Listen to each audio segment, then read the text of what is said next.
La grande gagnante de Miss Univers est Miss Univers Mexique. C'est une victoire amère, une victoire acide. Je n'ai pas de mots étant donné que clairement ils ont saboté la victoire de Miss Côte d'Ivoire. Après qu'elle ait été intronisée, dans la foule il y avait des huées. Les gens étaient clairement mécontents, il y avait de la tension dans la foule. Étant donné qu'il y avait déjà 2 juges qui s'étaient désistés car ils savaient qu'il y avait une candidate qui était favorisée, que Olivia Yassé avait donné la réponse la plus parfaite à la question unique qui était posée à toutes les candidates. Pour moi, le choix était vite fait. La gagnante était Miss Côte d'Ivoire, la seconde Philippines, ensuite il y avait Venezuela, Thaïlande et Mexique. Et pour beaucoup, Côte d'Ivoire est la gagnante. Antonia Porcil, Miss Univers Thaïlande 2023, a clairement montré son soutien en story. Miss Univers Équateur, qui était sa roommate durant toute l'aventure, a clairement dit qu'en fait, c'était elle sa gagnante, qu'elle a représenté les Ivoiriens vraiment si bien qu'au final, les gens peuvent être que fiers d'elle. Même la Miss Univers 2020, Andrea Meza, qui elle aussi est mexicaine, ne s'est même pas levée pour fêter justement la victoire de la nouvelle Miss Univers. Parce qu'elles savent très bien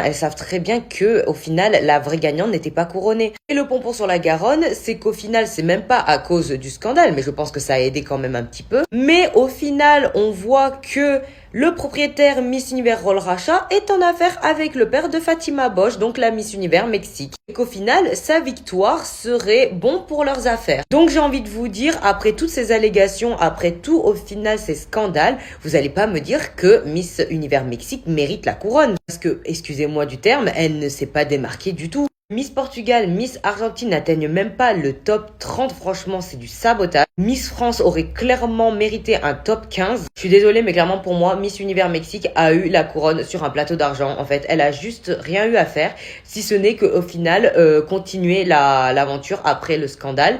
Et dans tous les cas, son père était déjà en relation avec le propriétaire de Miss Univers. Donc j'ai envie de vous dire, c'était déjà tout cuit en fait. Et vous, qu'est-ce que vous en pensez ?